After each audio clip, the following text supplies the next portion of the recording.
Voilà, l'invité ce matin, c'est d'abord Bruno Caïma. Bonjour. Bonjour Fabien. Vous êtes relationniste, donc expert en relations internationales et interculturelles. Oui. Voilà.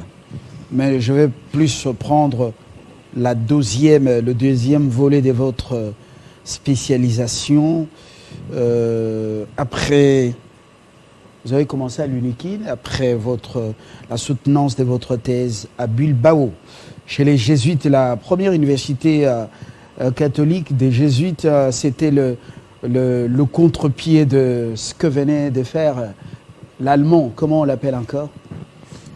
Martin Luther, après avoir lancé le protestantisme. Voilà, Martin Luther fut le camarade d'études, on peut dire, d'Ignace de Loyola. Voilà, donc il fut ce condisciple à la Sorbonne, donc en France. Bien évidemment. Voilà.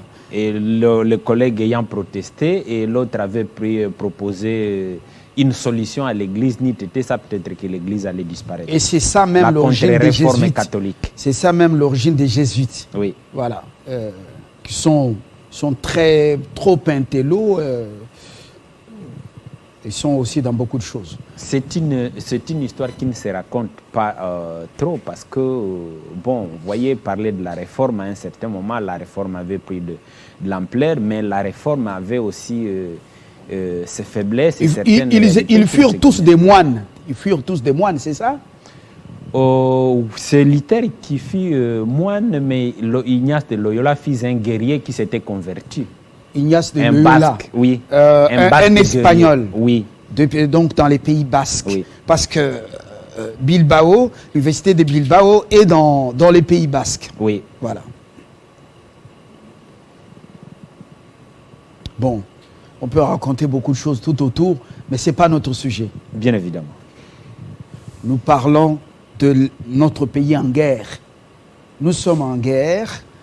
Le message très poignant, encourageant. Le Congo a été à l'honneur avec son drapeau dimanche au Vatican, et le Lingala aussi à l'honneur. Un message poignant suivi par le monde entier, et des grands médias en ont parlé. Mais à Kinshasa, le secrétaire d'État envoyé, dépêché par le pape, a donc, lui, célébré une messe, une grande messe, sur l'esplanade du Palais du Peuple. Mais le message du cardinal, membre de la curie romaine, ce message était-il en contraste avec celui du pape, un pape au chevet du Congo? Vous êtes bien placé pour analyser tous ces messages inspirés par ce qui s'est passé en Amérique latine avec la révolution que vous connaissez bien. Oui, Fabien, merci pour m'avoir invité à participer à ce débat qui est extrêmement important. Dans notre société, dans le milieu intellectuel, nous négligeons ou nous bafouons de moments comme celui-ci. L'Église catholique, c'est un acteur important de la scène internationale. Un acteur qu'il ne faut pas négliger parce que la plupart des choses, des réalités que nous vivons aujourd'hui, l'organisation même de la société contemporaine, elles viennent dans la plupart des cas du travail qui a été fait au sein de l'Église catholique. Et quand on parle de l'Église catholique, il y a bien évidemment la congrégation que vous avez soulevée, les Jésuites, qui ont 500 ans d'existence, qui ont joué un rôle majeur. 500 ans? Oui, parce que le protestantisme, oui, le protestantisme de Martin Luther avait à 1500, quand Martin avait protesté. Aujourd'hui, on est à 2020. Donc, il y a 500 ans d'histoire où cette congrégation est en train de travailler pour changer la donne. Le monde est en pleine mutation. Dans cette mutation dans laquelle nous on est engagé, malheureusement on ne sait pas, pour ce qui nous concerne, on n'a pas l'habitude de savoir comprendre les choses, de savoir voir ce qui se passe. Dans la dynamique du changement dans laquelle notre monde est engagé, l'Église catholique, elle aussi engagée dans cette dynamique-là. Et on avait analysé avec vous l'arrivée de ces papes au Vatican, qui était précédée par la démission de Benoît XVI, une démission qui n'a jamais eu lieu dans le décembre. Ratzinger, l'allemand oui. Qui est encore là. Et alors, les papes devraient venir chez nous. Un coin du monde qui est trop agité. Et n'oubliez pas, Fabien, que l'Église catholique aujourd'hui elle-même est en crise.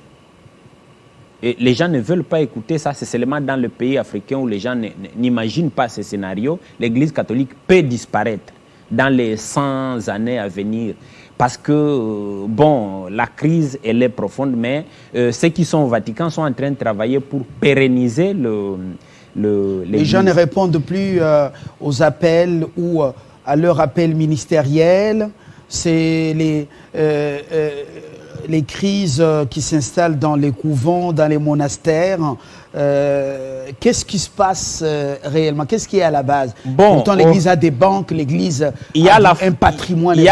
Il y a à la fois la dynamique sociale, les gens qui apprennent, qui comprennent, qui voient et qui comparent. Et donc, les gens qui veulent vivre leur liberté d'esprit, leur liberté spirituelle et à un certain moment, ils sont en train de prendre distance avec l'Église. L'Église elle-même, elle est consciente de ces dangers-là. Est-ce que c'est la même réalité en Afrique, où on constate que beaucoup étaient partis dans les églises indépendantes, églises de réveil, pentecôtistes. Il y a eu quelques déceptions par les sacrificateurs, gestion calamiteuse, par moments trop de comment on appelle, des théâtralisations de l'évangile et des prophéties. Et puis il y a eu également aussi des, comment on appelle, des scandales. Et certains sont en train de rentrer chez les Yakato. Est-ce que c'est la même situation en Afrique subsaharienne? Il y a ce mouvement-là, normalement, un mouvement normal dans une société qui est en train de se rechercher. L'Église catholique qui était venue avec les colons, qui a travaillé avec les colons, qui a appuyé les colons. Au moment des indépendances, les gens étaient déçus du comportement que l'Église avait fait. Voilà pourquoi les églises de réveil avaient prospéré. Et dans la suite, les gens sont en train de se rendre compte de ce qui arrive. Pour ne pas normalement perdre le fil d'idée de ce que j'étais en train de dire, l'Église, elle est en crise, elle est en train de voir ce qui doit être fait. Mais n'oublions pas que l'Église est une institution qui fonctionne sur base d'un appui financier. Et donc la logique de l'Église catholique, elle est telle qu'il y a des gens qui financent l'Église, qui sont les puissants, les grandes entreprises, et donc le monde occidental, qui continue aussi à utiliser l'Église comme son instrument de domination dans le monde. Mais il y a aussi de l'autre côté les objectifs que l'Église catholique moderne s'est donné, s'est fixé. Il y a un livre intéressant qui a été publié par Christianisme et Justice, que j'avais lu en Espagne, qui dit en espagnol, ¿Para qué la Iglesia? Pourquoi l'Église? On définit les objectifs. Et les théologiens de libération, par exemple, eux, où j'étais, ils disaient que l'Église doit être du côté des pauvres. L'Église doit travailler pour aider les pauvres, pour défendre les pauvres. Mais il y a un dilemme dans cette dynamique-là. L'Église doit travailler pour les pauvres, défendre les pauvres, soutenir les pauvres. Mais cette Église qui doit travailler pour les pauvres, défendre les pauvres, soutenir les pauvres, a besoin de l'argent, a besoin de moyens financiers. Qui maltraite les pauvres, qui malmène les pauvres, ce sont les riches. Ce sont les riches qui mettent leur argent dans l'Église et à un certain moment, ces riches-là vont demander à l'Église de ne pas intervenir sur certains cas. Rentrons en République démocratique du Congo. Ce pays est ce qu'il est aujourd'hui. Nous connaissons cette crise à cause des entreprises multinationales occidentales, européennes et américaines qui sont en train d'exploiter de manière... c'est pas moi comment qualifier ça, nos richesses. Donc, de manière beaucoup plus inacceptable, nos richesses. Ces entreprises sont en Occident. Ces entreprises financent aussi l'Église catholique, donnent aussi des moyens à l'Église catholique. Elles sont aussi chinoises? Oui, il y a aussi des... Mais je suis en train de parler de l'Occident de manière beaucoup plus particulière parce qu'il est question de comprendre le mode opératoire de l'Église catholique. Il y a le pape qui a les objectifs d'être du côté du peuple congolais. Mais il est conscient et le Vatican est conscient que ce que nous connaissons aujourd'hui, c'est dû aux entreprises multinationales, au soutien qui vient à partir de ces entreprises pour connaître ce que nous connaissons à l'Est. Si le pape devrait venir chez nous, il devrait transmettre un message clair pour dire, comme il a dit le dimanche, on doit mettre fin à la guerre. Mais dans ce type d'opportunité, il faut savoir aussi d'identifier parfois les criminels, dire que les acteurs qui sont en train de perturber la paix et la quiétude à l'est de la République démocratique du Congo, à un certain moment, lui, en tant qu'autorité de l'Église catholique, doit arriver à citer nommément ces entreprises. Et on sent que le pape est de bonne foi, même s'il n'est pas venu, je reviendrai à vous. Il était prévu de célébrer, qu'il célèbre une messe dans l'est du pays, en dehors de Goma, un endroit stratégique, pas loin de là où l'ambassadeur italien avait été tué.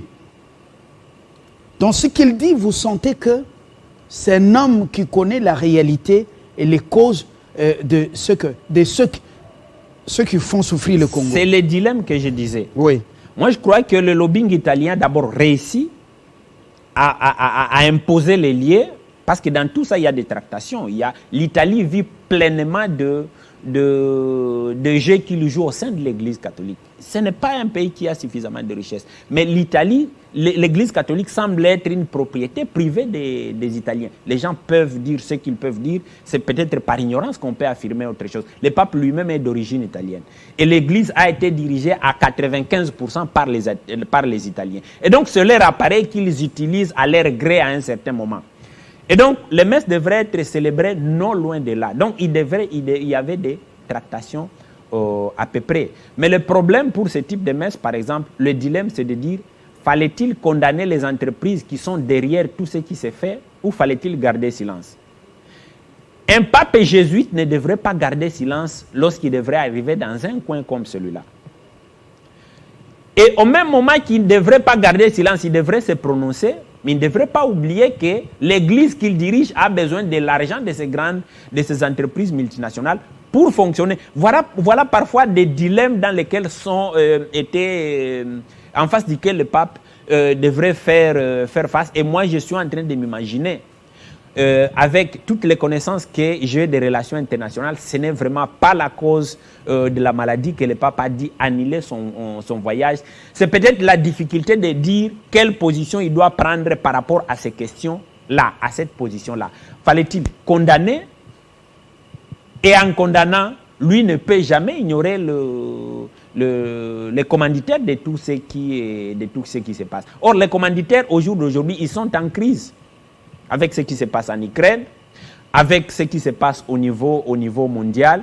Ils veulent continuer à exploiter les richesses à l'Est de manière cavalière sans qu'ils soient, c'est pas moi, contrôlés par les gouvernements congolais. Mais au-delà de ça, il y a parfois aussi des dilemmes du type, quand il devrait arriver ici, les autorités congolaises devraient lui présenter leur agenda, devraient lui dire ce qui se passe réellement. Et lui devrait prendre des engagements. C'est ce qui explique parfois, Fabien, laissez-moi, parlant du Vatican, vous prendre juste un petit exemple. Des États-Unis d'Amérique. George Bush est au pouvoir aux États-Unis d'Amérique. Il envahit l'Irak et l'Église catholique est contre son action. Il sollicite un deuxième mandat au niveau du peuple américain. Il se rend compte avec ses experts que s'il ne mobilise pas l'électorat catholique, il ne va pas gagner les élections. Ses conseillers lui disent, avant les élections, il doit aller au Vatican. George Bush se rend compte que s'il va au Vatican, Jean-Paul II va lui demander de se prononcer clairement sur la fin, les retraits au niveau de l'Irak et un agenda clair. Il s'était trouvé entre les dilemmes. Aller au Vatican pour que Jean-Paul II lui impose une feuille de route et ne pas aller pour ne pas mobiliser l'électorat catholique. Les stratèges de la Maison-Blanche, qu'est-ce qu'il avait dit? Au niveau mondial, le pape est la personne qui a un agenda qui a toujours été trop chargé. Donc, il ne peut jamais bousculer pour un retard qu'il y a, par exemple, lors du rendez-vous. Le seul président dans les 50 dernières années qui était arrivé en retard au Vatican lors d'un rendez-vous, c'est Idi Amin. Le deuxième, c'est George Bush. Et alors, on lui avait dit, comme le pape ne peut jamais bousculer son agenda, il va vous recevoir pendant 30 minutes, vous arrivez en retard de 15 minutes, comme ça, diplomatiquement, il va prendre ces 10 minutes pour échanger avec vous, passer les questions essentielles. Il n'aura plus le temps de vous imposer son agenda. Et le premier président de la première puissance mondiale, George Bush, c'est encore sur le net, était arrivé avec 15 minutes de retard au Vatican.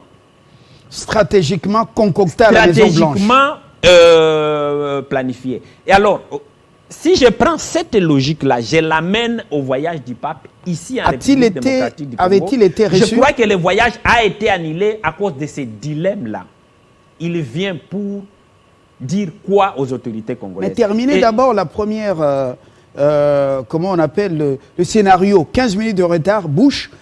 15 minutes de retard. Bush senior avait-il été reçu? Il était reçu. Plutôt junior, voilà. Oui, il était reçu par le pape Jean-Paul II. Dans les habitudes du Vatican, les 10 premières minutes, on doit être en train d'échanger sur la famille du président, comment va le pays, et ainsi de suite. Et dans les dernières minutes, on entre dans le fond du sujet. Et le pape n'avait que 5 minutes pour entrer dans le fond du sujet.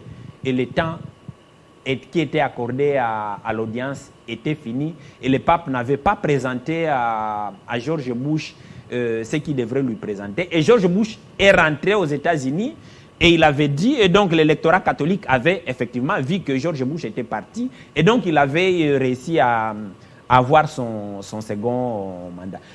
Au niveau des relations internationales, il y a des dilemmes. Quand on est devant les dilemmes, même au niveau de l'Église catholique, il y a des gens qui disent qu'il faut savoir pécher par action et par omission.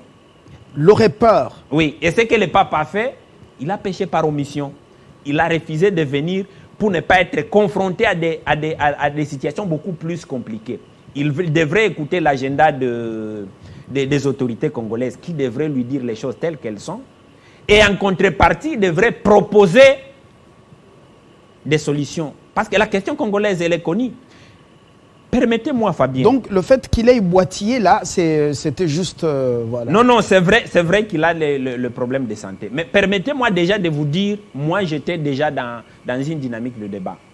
L'évêque de Goma, avait tenu une conférence de presse pour dire que Kagame allait être invité à Goma. La population de l'Est n'était pas d'accord avec ça. L'évêque de Goma est originaire du Kindu. Moi, je suis du Maniema. Dans notre réseau, les originaires du Maniema, les choses s'étaient emballées pour qu'on demande à Monseigneur Ngumbi de retirer ses paroles, de ne pas inviter Paul Kagame. Donc, vous comprenez que la conférence épiscopale du Congo était arrivée même au niveau d'inviter Paul Kagame. Dans notre réseau des professeurs de l'Est, on avait fait pression à Monseigneur Ngumbi de ne pas aller jusqu'à ce niveau-là. On avait même demandé à notre collègue qui avait son numéro, qui avait étudié avec lui, de l'appeler pour lui dire ce qu'il avait posé comme acte, ce qu'il avait dit dans la conférence de presse était inacceptable. On ne pouvait pas accepter, lors de la présence du pape, que les bourreaux de la population congolaise soient aussi présents. Et donc, il y a certaines questions qu'il faut savoir gérer. Aujourd'hui, quand vous allez en Ukraine avec tout ce qui est en train de se passer, l'évêque de l'église catholique russe est en train de bénir les chars russes avant qu'ils aillent au front. L'église catholique ukrainienne s'est séparée de l'église catholique russe pour prendre position et soutenir l'Ukraine. En Russie, c'est l'église orthodoxe qui... Il s'agit de l'église orthodoxe. Qui en pole position. Bien que c'est l'église orthodoxe, mais voyez comment d'autres religions prennent position.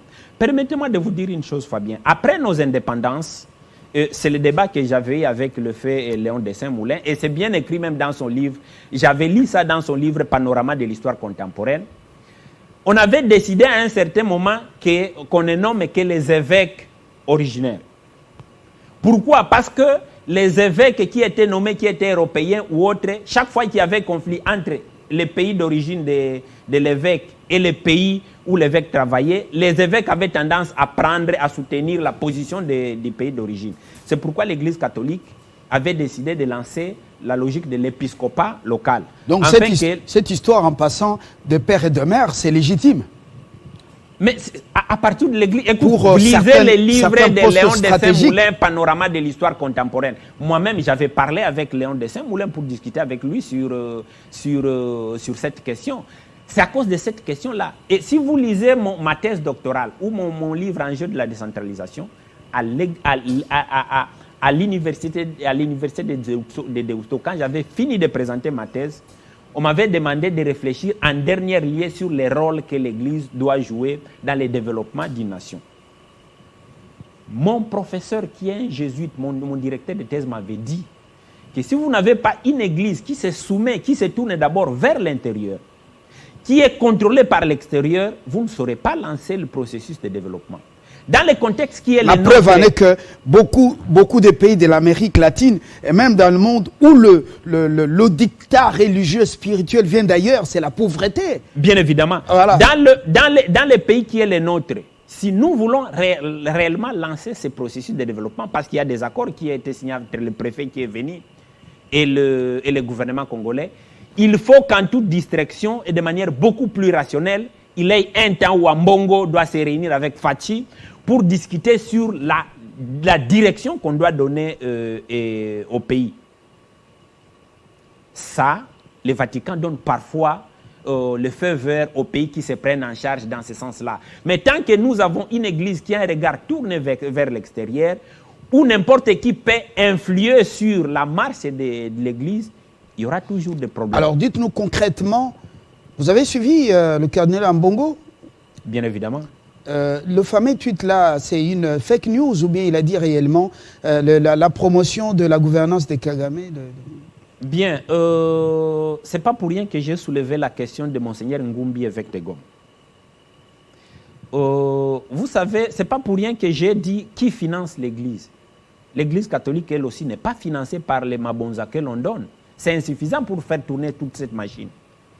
L'Église catholique, jusqu'à la preuve du contraire, elle continue à être financée par l'Occident. Et l'Occident, les entreprises qui financent l'Occident, ce sont les mêmes entreprises qui exploitent l'Est, qui soutiennent Kagame. À un certain moment, les autorités de l'Église sont obligées à tenir les discours de ceux-là qui financent tout ce qui nous arrive à l'Est. Voilà, tout est dit. Dites-nous concrètement, comment le pape très compatissant, c'est pas le bon Dieu, le créateur de toutes choses, mais qui se montre quand même proche du Congo qui souffre des Congolais et des Congolaises, comment son discours est contredit par, son message est contredit par celui de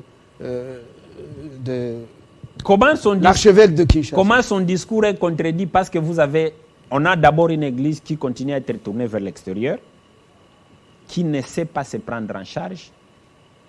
Donc, à partir du moment où l'église catholique est financée par l'extérieur, est soutenue par l'extérieur, il ne faut pas s'attendre à quelque chose de beaucoup plus important. Je vais vous dire une chose. Nous avons une église qui est financée localement. L'église kimbanguiste, qui ne fonctionne qu'avec les fonds qui sont récoltés ici. Fabien, je vous dis, j'insiste, je martèle, ce n'est pas pour nous aimer, ce n'est pas par hasard que vous voyez parfois l'ambassadeur de France aller de temps en temps en Kamba. C'est parce qu'ils veulent aussi prendre le contrôle de cette église-là. C'est vrai? C'est vrai. Et donc, si on lâche l'église kimbanguiste être financée par les Occidentaux, et donc on continuera à s'enterrer. Je ne vois pas un seul pays au monde. Ce ne sont pas les Chinsani et tout ça. Écoute, non, l'église kimbanguiste, jusqu'à la preuve du contraire, est financée par l'argent qui vient de la République démocratique du Congo. Et de l'État. Mais l'enjeu que je suis en train de dire là, les Français le maîtrisent bien, les Occidentaux le connaissent bien.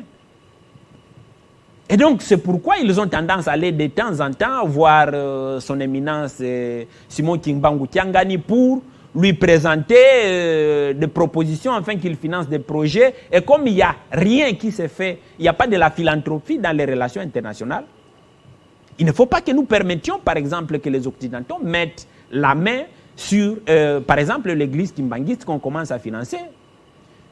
Donc l'État doit être proche de l'église kimbanguiste, donner comme on donne aux catholiques des jeeps, des soucis, des avantages. L'État devrait ne pas laisser cette l'État devrait église mettre à la en place merci. les mécanismes pour financer toutes les églises. L'église catholique, l'église kimbanguiste, Même les musulmans. Aujourd'hui, les musulmans sont tournés vers... Il y a un combat qui ne dit pas son nom, qui est en train de s'implanter dans notre société. Vous savez que l'église islamique de la RDC est en train d'être tournée de plus en plus vers Téhéran. Avant, il était tourné vers Riyad. Mais aujourd'hui, c'est l'Iran qui est en train de prendre de l'avant les devants de la scène. Parce que pour les musulmans, il y a les chiites et les sunnites. On avait plus un islam sunnite en République démocratique du Congo. Mais avec beaucoup de fonds qui sont en train de venir de l'Iran, vous avez, si vous allez côté Victoire, il y a même une université qui est en train de monter en puissance. Et l'Est est envahi par des mosquées. Pendant qu'il y a la guerre, ce sont des mosquées qui sont construites. Ce qu'il faut faire, une des simples propositions qui peut être faite, les chrétiens qui paient la dîme et qui travaillent quelque part, l'État devrait prendre cette dîme à la source et affecter directement dans les comptes des églises.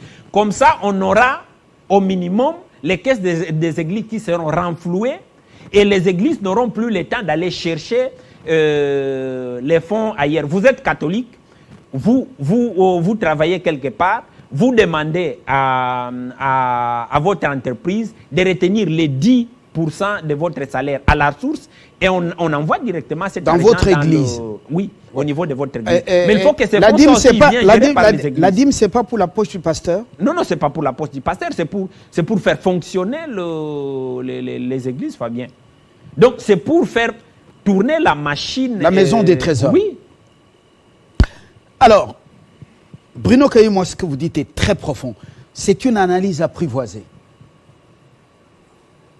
Est-ce que ce n'est pas une sorte de wingé? Moi, je reste compatissant envers le peuple congolais, un message beau et tout ça, mais toi, sur place, tu tires sur les dirigeants parce qu'il faut déstabiliser à l'interne. Oui, j'ai dit ici qu'il faut apprendre à pêcher par action et par omission. Ça, c'est ce qu'on fait dans les relations internationales. Vous avez résumé la réponse. Hein? Et le voyage du pape avait trop de problèmes. Donc, moi je me préparais pour voir, par exemple, à Goma, comment on allait gérer la question. Il y a la cathédrale de Maman Olive qui devrait être bénie. Bon, l'ancienne première dame. Et bon, la première dame actuelle, quelle aurait été sa position? Est-ce que China Rambo allait réapparaître lors de la bénédiction de l'église? Donc, vous voyez un peu tout ce problème-là, il n'a pas été présent lors de l'accueil du roi. Donc, le voyage du pape avait trop de problèmes qu'il fallait savoir résoudre.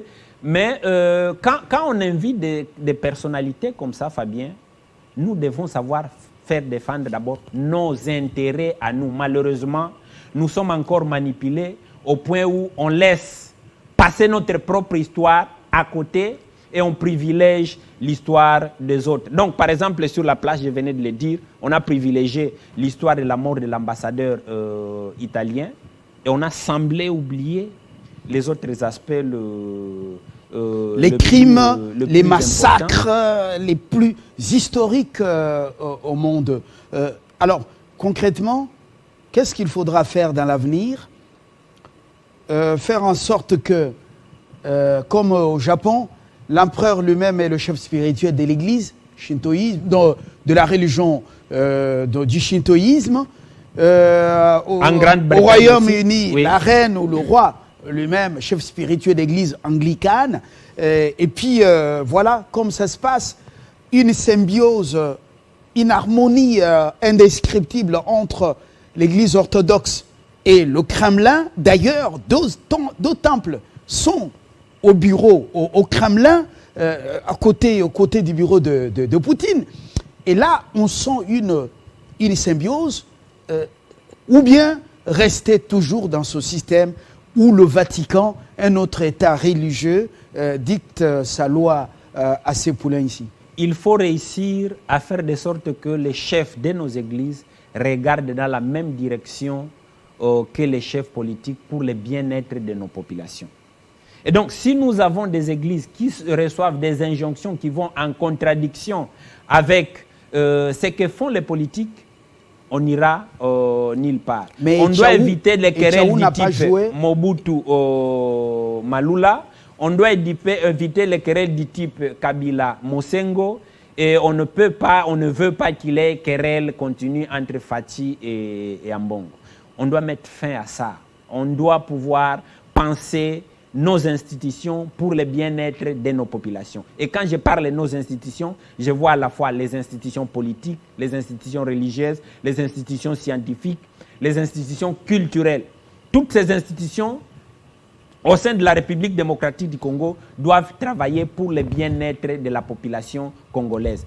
Si nous ne réussissons pas à faire ça, je ne vois pas comment viendra le développement et comment ce beau et grand pays va prospérer. L'ancien choix du feu Mobutu sur l'ancien archevêque de Kinshasa, devenu créé cardinal, et Tchaou, il avait aussi prêté serment, non? Mais et Tchaou semble... dans la praxis, c'était un pasteur, c'était un homme conciliant. Il a vécu avec le régime, avec Joseph Kabila, comme un sacrificateur aux côtés du roi. Mais maintenant, on vit le contraire. Est-ce que Kinshasa ne s'était pas trompé en donnant un quitus sur tel ou tel? Bon, écoute, il faut toujours savoir bien se préparer pour bien jouer son rôle sur la scène internationale. Et donc, ce qu'il faut faire, personne n'empêche le cardinal Ambongo et le président Fati de se voir et de penser le développement. Donc, quelque part là, ils sont responsables. J'avais eu le privilège de participer aux travaux préparatoires de la congrégation générale en Espagne, de Loyola. J'avais posé une question à un jésuite, il m'avait dit, ça c'est la question que tu dois poser aux prêtres et jésuites de ton pays. Et donc, il y a des questions qui doivent être résolues. Aujourd'hui, les gens sont libres. Nous avons un cardinal libre qui peut prendre des initiatives. Nous avons un président libre, au-delà de travailler ou à leurs collaborateurs de travailler. On est quand même en train de vivre en 2022. Il faut que nous soyons à mesure de prendre de la hauteur et de comprendre que nous ne pouvons évoluer et avancer qu'avec les institutions qui travaillent pour le bien-être de nos Malheureusement, populations. tous parlent au nom du peuple. Et quel est ce peuple? On comprend que c'est ailleurs. Le problème. Merci d'être venu. C'est moi qui vous remercie. Kaï Mouamaneno, Bruno, il est expert en relations internationales, relations interculturelles. Avec lui, vous avez suivi, nous avons fait notre boulot d'échanger à haute voix sur ce qui se passe. Musique Tokobeta, Missusute. Très bonne journée.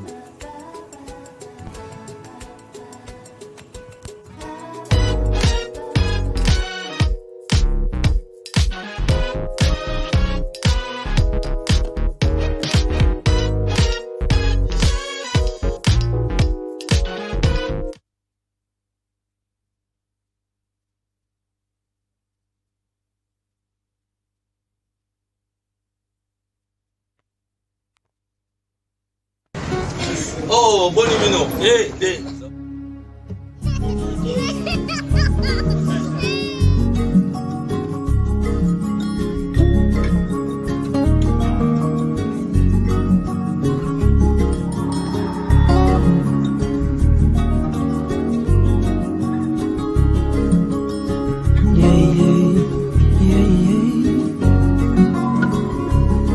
Tangoza na bomo tangu makasi eza na nzoto yebisa fami tolingaka bango liboso bawa yebisa boyoyo okumisaka ye ekisa lolango na yo kozela te bakufa o esimo ya kotanda mosolo kozela te bakoma na bokono olakisa lolango na yo. Oh, oh, oh. Yo, yo, yo, yo, yo. Yeah, yeah, yeah. Yo, yo, yo, yo, yo. Tango za na bomoy lakisa bango motindokani yolingaka bango yolelaka motema baoyo betelaka tolo yebisa bango boye jimukunanga bikolabe oh nakupenda mumezolange fami nalingi bino kulanga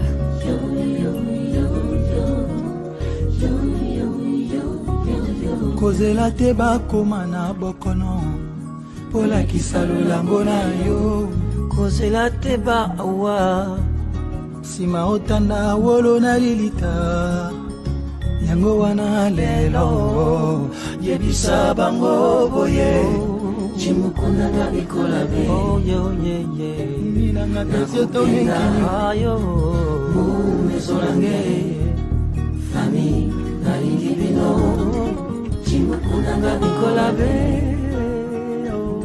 nakupenda mumezolange fami nalingi bino magazetonge kimyo Mendibe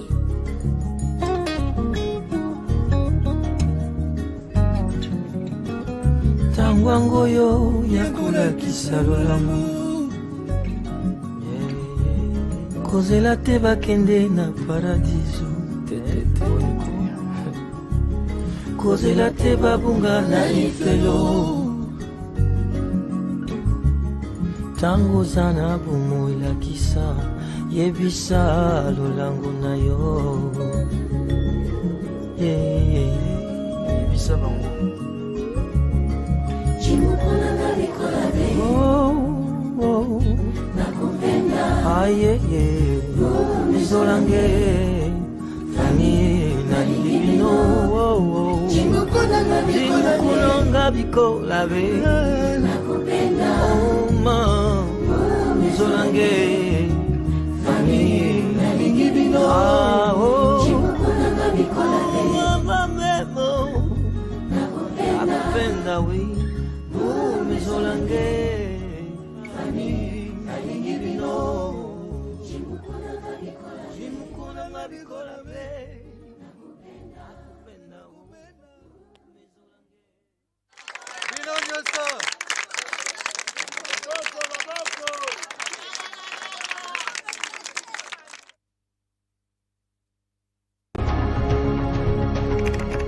Au commencement était la télévision en RDC. Puis est venu Télé 50.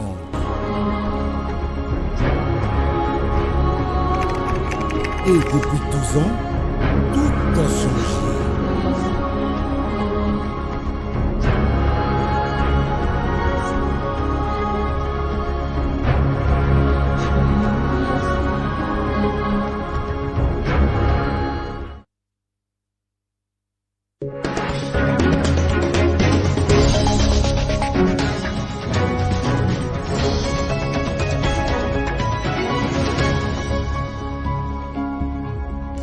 Mwachamila ni mtumwa. Karibu katika matangazo haya kutoka idhaa ya Kiswahili ya Television 50. La kwanza ni habari kwa ufupi. Mkutano wa kilele unaopatanisha rais wa Jamhuri ya Kidemokrasia ya Kongo na Mnyarwanda wa Rwanda unaoandaliwa chini ya himaya ya upatanishi wa Rais Lorenzo wa taifa la Angola ni hii Jumatano Julai 6, 2022. Rais Tshisekedi wa Kongo na Rais Paul Kagame wa Rwanda kuwa katika siku za hivi sasa wakizozeana kidiplomasia, kisiasa na kijeshi. Na mitihani ya degree za mwisho za primary TENAFEP nchini Jamhuri ya Kidemokrasia ya Kongo inafunguliwa rasmi hii Jumanne Julai 5, 2022 katika pembe nzima za Jamhuri ya Kidemokrasia ya Kongo. Mashindano haya yanayompatia fursa mwanakidato kujivinjari sekondari itafanyika kwa pindi 2 mfululizo. Na wakati mwingine wataalamu wa afya wa tiba katika jimbo la Kinshasa nchini DRC wamedai kuingia mgomoni wakidai marupurupu ya kuboresha umuhimu wa kazi yao ya kitiba. Mgomo huo unajiri baada ya watu hawa tena ambao ni watumishi wa vituo vya afya vya umma kulaani hali yao ya kitiba ikiwa inaendelea kudorora. Na huko Algeria, Jamhuri ya Algeria barani Afrika yazimisha miaka 60 tangu taifa hilo kuondoka mikononi mwa chuma cha ukoloni wa Ufaransa hii Jumane Julai 5, 2022. Wakati huo Algeria imedai Ufaransa wakati huo lililobeberu taifa hilo kuomba toba na rehema. Matangazo yanakujia katika lugha ya Chiluba na Janum Janai. Karibuni.